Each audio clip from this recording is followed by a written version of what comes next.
శ్రీకృష్ణ భగవానుడి వాక్కు ప్రకారం కొన్ని అనుబంధాలు ఎంత గాఢంగా, ఎంత అంతర్లీనంగా ఉంటాయంటే అవి భగ్నమైనప్పుడు కేవలం బాహ్యంగానే కాకుండా అంతరంగంలో కూడా తీవ్రమైన విఘాతం కలుగుతుంది. ఆత్మ యొక్క మూలాలే పెకిలించబడతాయి మరియు మనిషి కొంతకాలం పాటు తనను తాను కోల్పోతాడు, తన సమస్థితిని కోల్పోతాడు. అయితే సరిగ్గా అటువంటి తీవ్రమైన విఘాతమే, అటువంటి అపారమైన వేదనే మిమ్మల్ని భగవంతుని వైపు సంపూర్ణ శక్తితో ఆకర్షిస్తుంది. మిమ్మల్ని రక్షించడానికి అలౌకిక ఆసరా మిగిలినప్పుడు, ఏ మానవుడు మిమ్మల్ని ఆదుకోలేనప్పుడు, అప్పుడు ఆయన మిమ్మల్ని రక్షించడానికి వస్తాడు, మిమ్మల్ని పట్టుకోవడానికి వస్తాడు. ఎవరినైతే మీరు బహుశా ఏళ్ల తరబడి విస్మరించారో, ఎవరినైతే మీరు అశ్రద్ధ చేశారో, ఆయన మీ విరిగిన మొక్కలను కేవలం ఒక కళాకారుడు విరిగిన వస్తువును అతికించినట్లుగా అతికించడమే కాకుండా వాటికి ఒక నూతన రూపాన్ని, ఒక వినూత్న స్వరూపాన్ని అనుగ్రహిస్తాడు.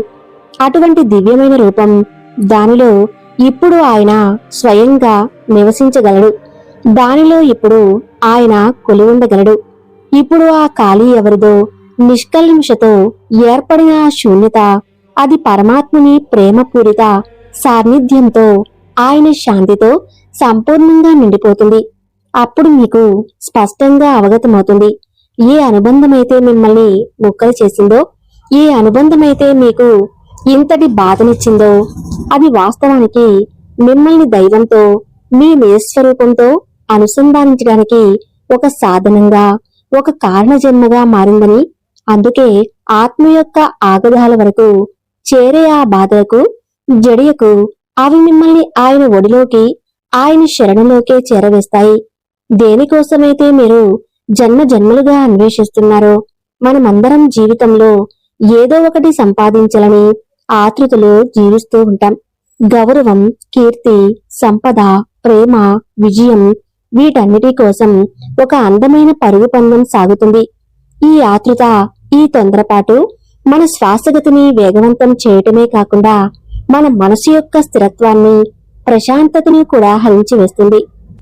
కానీ ఒక దశ వస్తుంది, అనుభవం యొక్క పరిణితితో ఈ బాహ్య పరుగు పందెం దానంతటా అదే మందగించడం మొదలవుతుంది, నిదానిస్తుంది.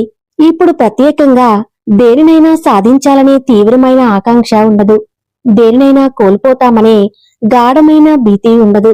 ఇప్పుడు కేవలం ఒక గాఢత, ఒక స్థిరత్వం, ఒక నిశ్శబ్దమైన ప్రశాంతత ఉంటుంది. అక్కడ ప్రతి క్షణం దానంతటా అవే సంపూర్ణంగా గోచరిస్తుంది. ఇదే ఆత్మ యొక్క స్వరూప జ్ఞానం. దాని సహజస్థితి ఇప్పుడు మీకు బోధపడుతుంది.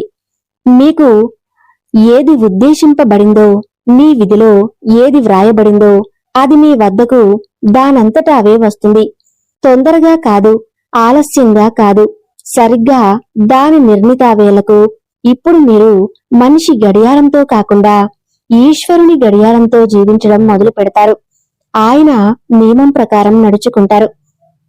అక్కడ ప్రతి క్షణం ముందే నిర్దేశింపబడింది, ప్రతి అనుభవం ముందుగానే నిశ్చయించబడింది, ప్రతి ఘటనకు దాని స్వంత ప్రయోజనం ఉంది. ఇది జీవితంలో అత్యంత నిశ్చలమైన, అత్యంత స్థిరమైన అవస్థ. బయట ఎంత కోలాహలం ఉన్నా, ఎంత అలజడి ఉన్నా, అది మీ అంతరంగిక శాంతిని సృష్టించలేదు, దాన్ని కలవరపరచలేదు. మరియు ఈ స్థితిలో మీరు కేవలం జీవించి ఉండటమే కాదు, మీరు మేలుకుంటారు. మీ ఆత్మస్థాయిలో, మీ చైతన్య స్థాయిలో సంపూర్ణంగా జాగృతమవుతారు. అనేక సార్లు జీవితం అనేటువంటి మలుపు తీసుకుంటుంది. అటువంటి పరిస్థితులు ఎదురవుతాయి. అక్కడ ఇక ఏమీ మిగలదని, సర్వం సమాప్తమైందని అనిపిస్తుంది. అనుబంధాలు తెగిపోతాయి, ఆరోగ్యం క్షీణిస్తుంది, కూడబెట్టిన ధనం కరిగిపోతుంది, ఆసరాగా నిలిచిన వారు దూరం అవుతారు. ఇక జీవితంలో ఏమీ మిగలేదని, కేవలం అంధకారమే అలుముకుందని అనిపిస్తుంది. కాని ఇదే ఆ స్థానం, ఇదే ఆ అధమ స్థానం. ఇక్కడ నుంచే ఈశ్వరుని కార్యం ఆరంభమవుతుంది. ఇక్కడే ఆయన ప్రవేశిస్తాడు.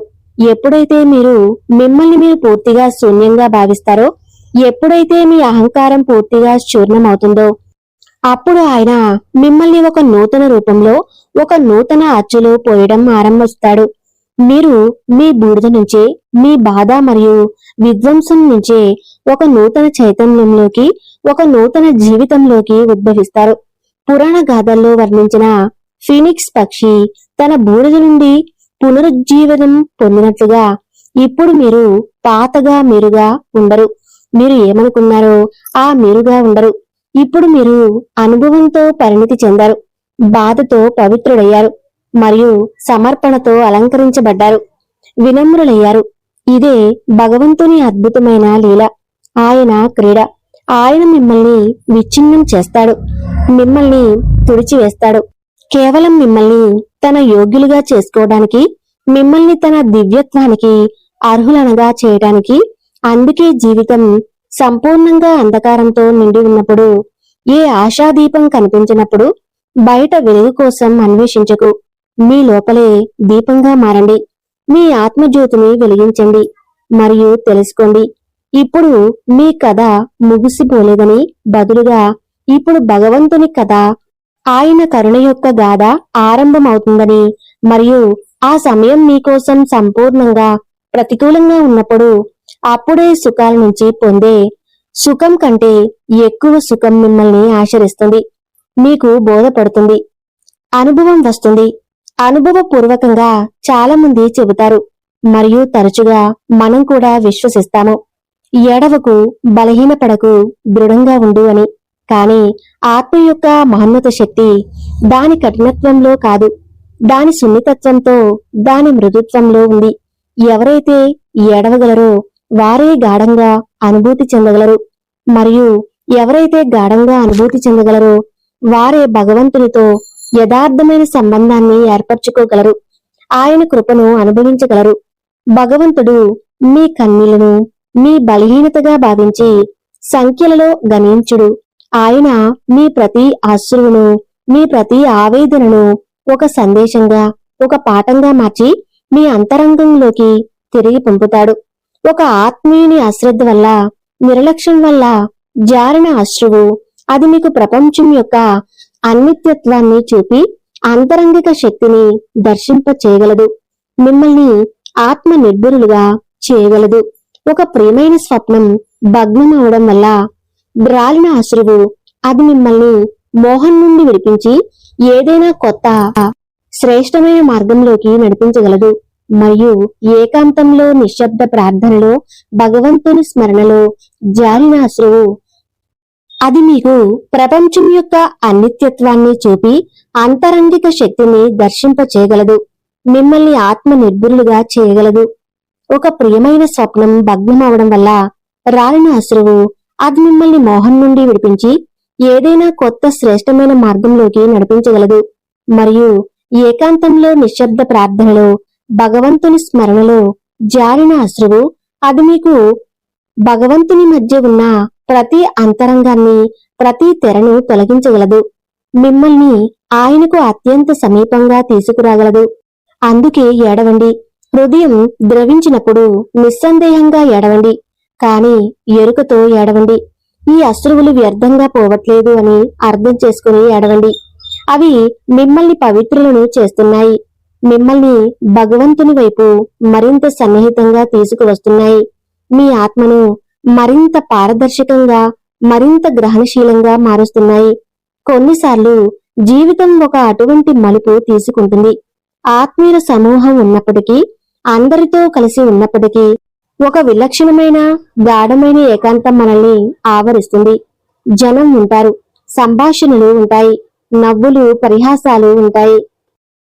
కానీ ఆత్మ యొక్క ఆక్రందనను ఎవరూ వినరు, హృదయం యొక్క లోతులను ఎవరూ సూచించరు.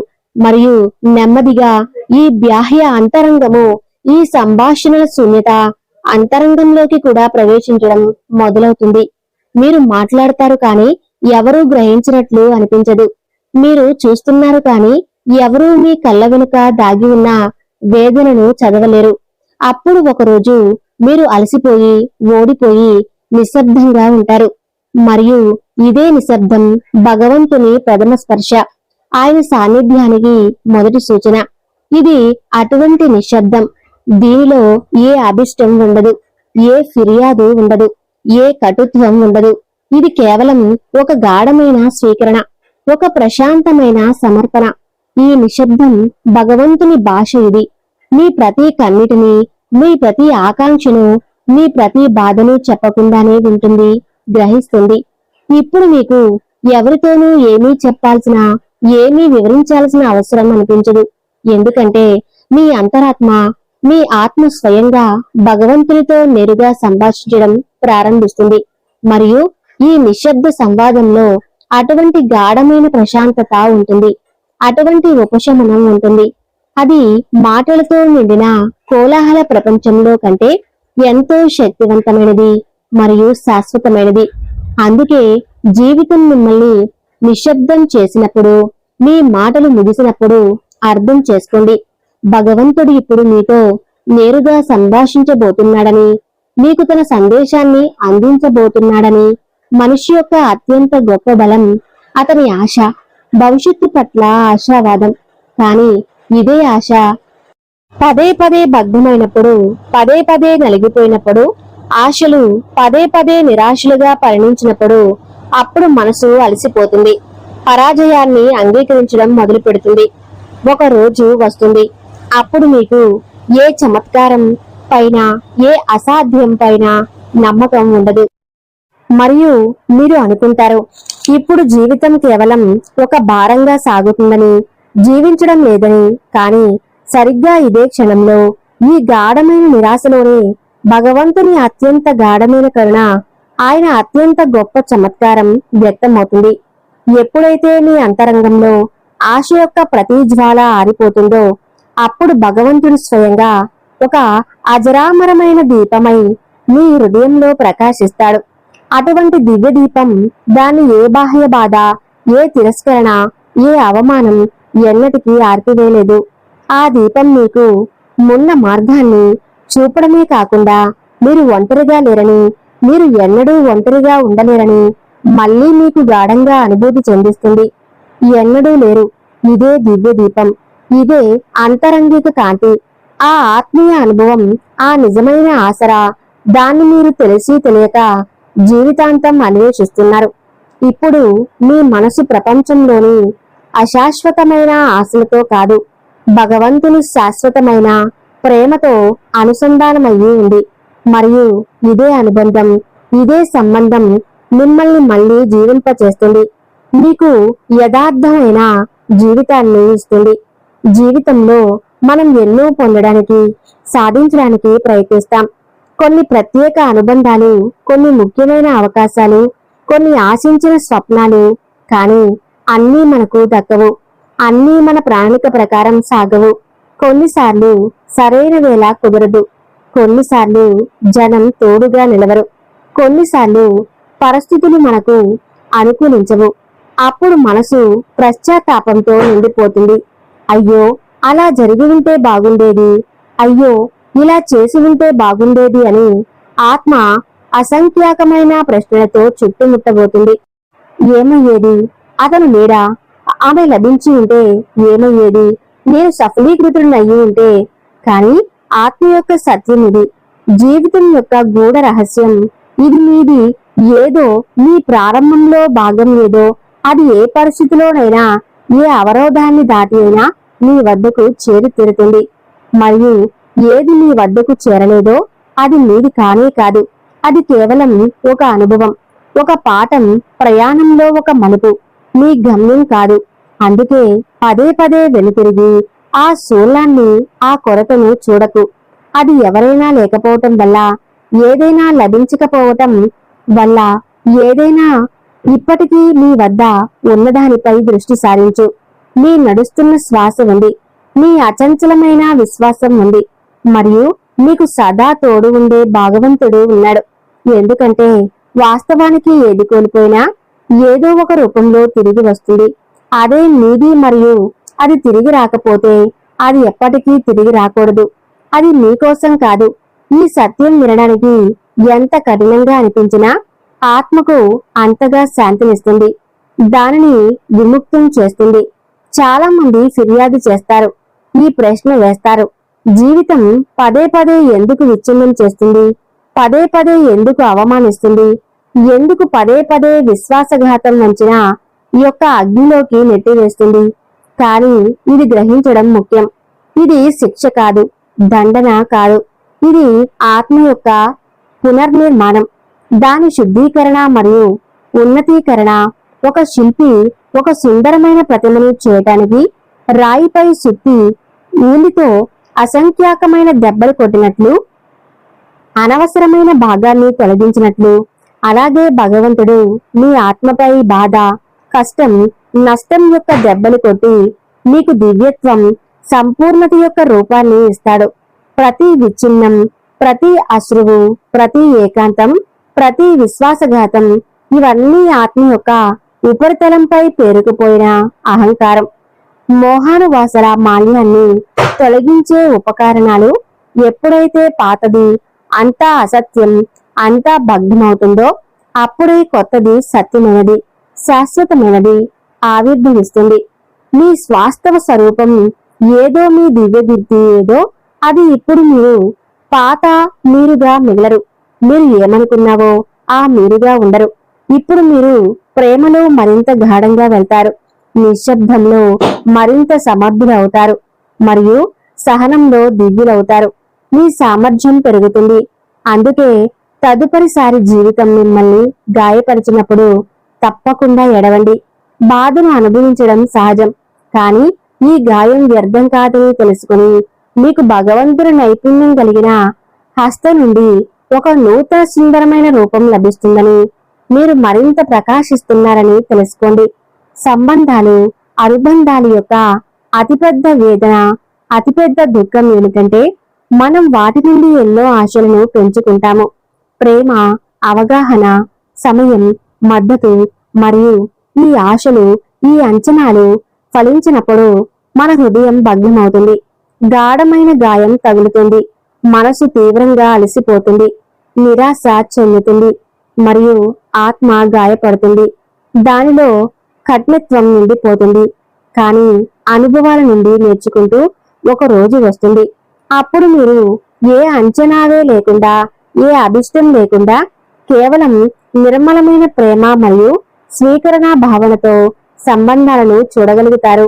అప్పుడు అవే సంబంధాలు, అవే అనుబంధాలు ఒక నూతన ఆరోగ్యకరమైన రూపంలో మీ జీవితంలో మళ్ళీ వికసిస్తాయి. ఇప్పుడు మీరు ఎవరి నుండి ఏమీ కోరరు. మీరు కేవలం ఇవ్వడం మాత్రమే తెలుసుకుంటారు. మీ స్నేహాన్ని, మీ కరుణను, మీ అవగాహనను పంచడం మాత్రమే తెలుసుకుంటారు. మరియు ఇవ్వడమే నిర్బంధం నుండి లేదా ప్రదర్శన నుండి కాదు, బదులుగా అంతరంగ పూర్ణత్వం నుండి, సహజత్వం నుండి వస్తుంది.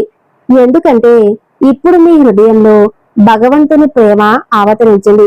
ఇప్పుడు మీ అలౌకిక సంబంధాలు కూడా మీ అహంకారానికి సంబంధించినవి కావు, భగవంతునికి సంబంధించినవిగా ఆయన లీలలో భాగంగా మారిపోతాయి. మీ ప్రేమ ఇప్పుడు బాహ్య నిబంధనలపై, ఇచ్చి పుచ్చుకోవడాలపై ఆధారపడి ఉండదు. అది దివ్యత్వం నుండి, ఆత్మ యొక్క ఔదార్యం నుండి ప్రేరణించబడుతుంది. ఇప్పుడు ఎవరూ మిమ్మల్ని తేలికగా విచ్ఛిన్నం చేయలేరు, మిమ్మల్ని వారి స్వార్థం కోసం మార్చలేరు. ఇప్పుడు మీరు ప్రతి సంబంధంలో, ప్రతి వ్యక్తిలో భగవన్నామ స్మరాన్ని, స్వరూపాన్ని అనుభూతి చేయటం ప్రారంభిస్తారు. అప్పుడు ప్రతి సంబంధం ఒక ఆరాధనగా మారుతుంది, ప్రతి కర్మ ఒక యజ్ఞంగా మారుతుంది, ప్రతి నిశ్శబ్దం ఒక గాఢమైన ప్రార్థనగా మారుతుంది. మనం జీవితంలో అత్యంత కఠినమైన పరిస్థితులను ఎదుర్కొన్నప్పుడు చాలాసార్లు చుట్టూ కేవలం అంధకారమే అంధకారం అనిపిస్తుంది. ఏదీ ఎక్కువ కనిపించదు. ముందుకు సాగడానికి ఏ మార్గం గోచరించదు. అందుకని చేయి కనిపించదు. ఈ అంధకారం ఎంత దట్టంగా మరియు భయంకరంగా ఉంటుందంటే మనం మన అస్తిత్వాన్ని కూడా, మన గుర్తింపును కూడా కోల్పోవటం మొదలు పెడతాం. ఈ అంధకారం ఎందుకు, ఈ బాధ ఎందుకు, దీని నుండి ఎలా బయటపడాలి అని మనం నిష్ఫలంగా అర్థం చేసుకోవడానికి ప్రయత్నిస్తాం.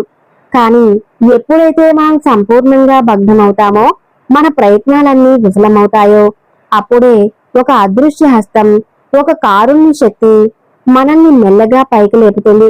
భగవంతుని కరుణ లేకుండా ఇది సాధ్యం కాదు.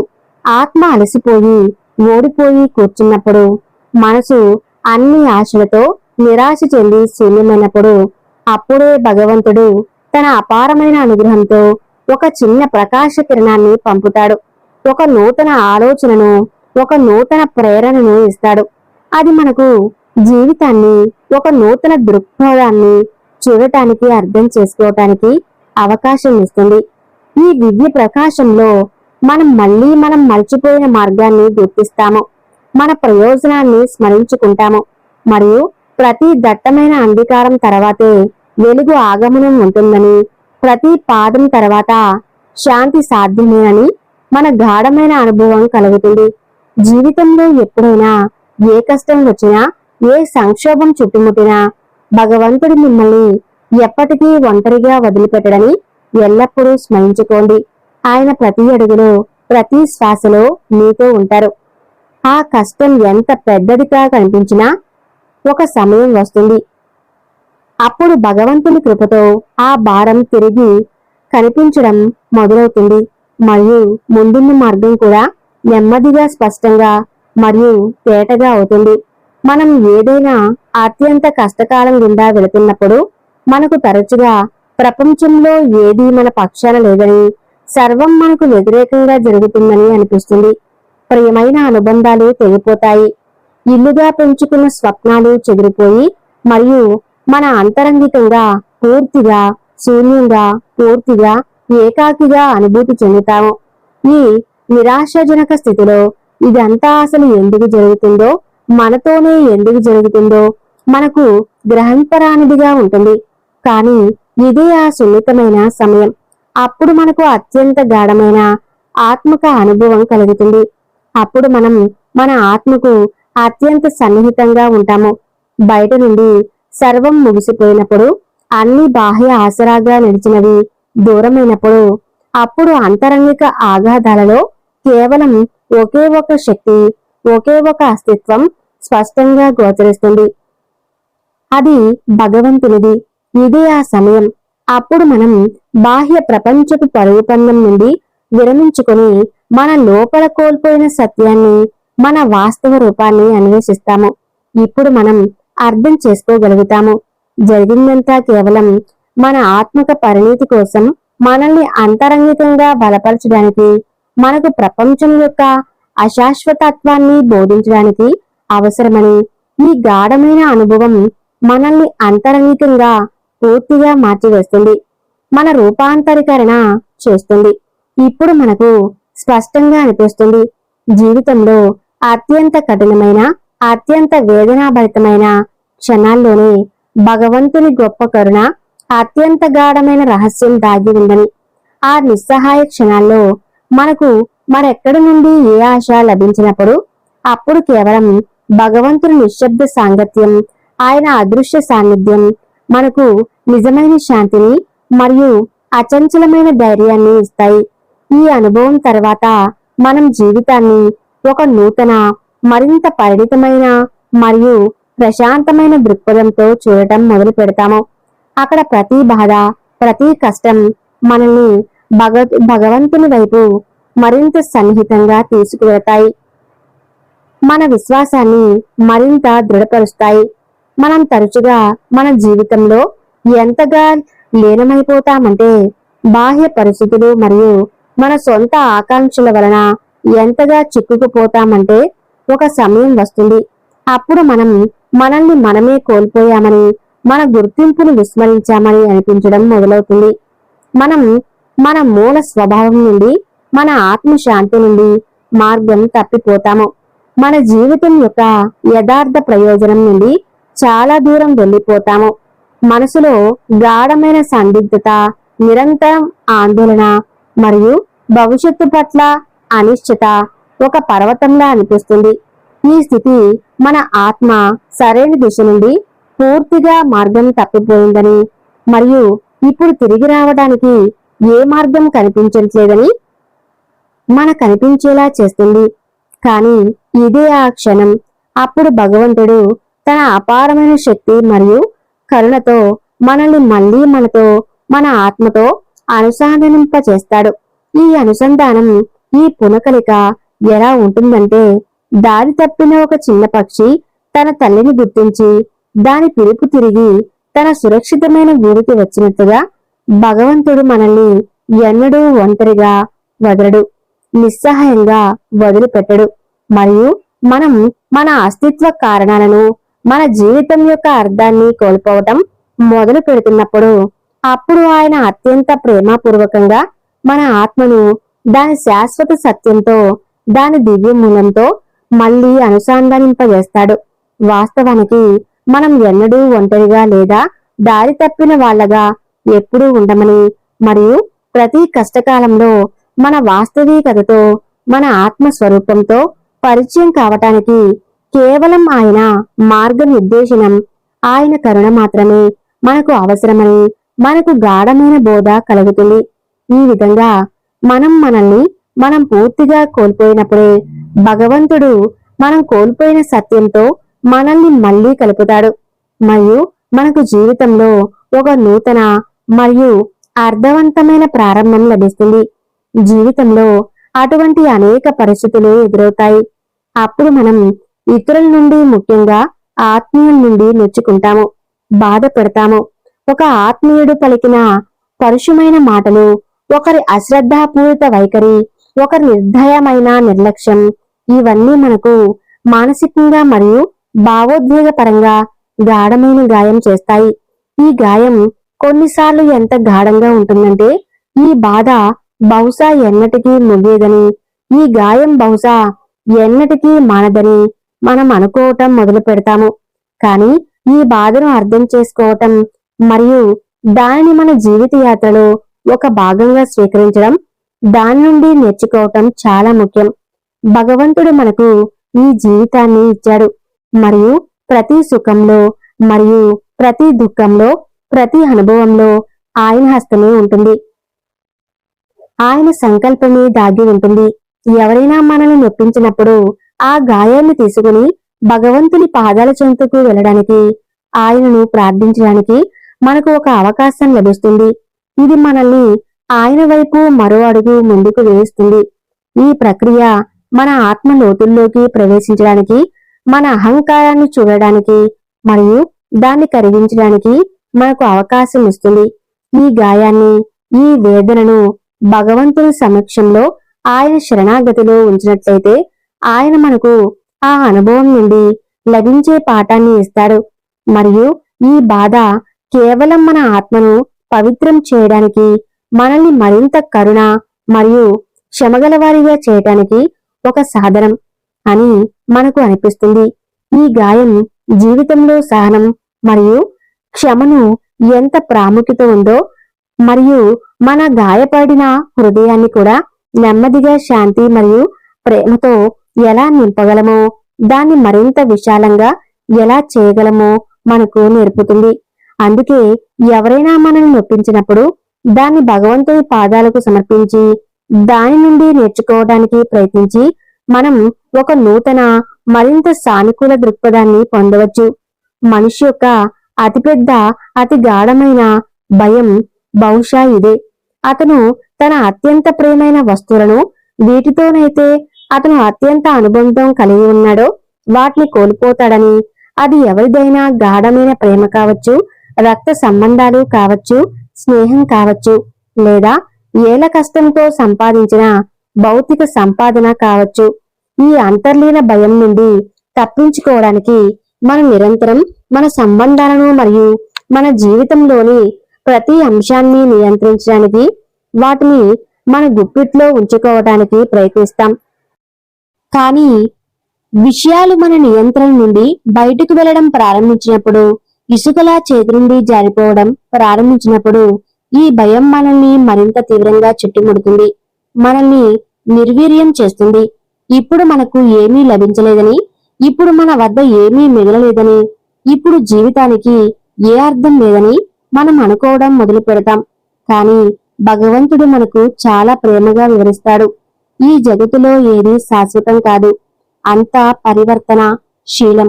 జీవితం నిరంతరం ప్రవహించే నది, ఒక పరివర్తనశీల ప్రక్రియ. దానిలో అంతా వస్తుంది మరియు సమయం వచ్చినప్పుడు వెళ్ళిపోతుంది. మనకు లభించిందంతా భగవంతుని అమూల్యమైన కానుక.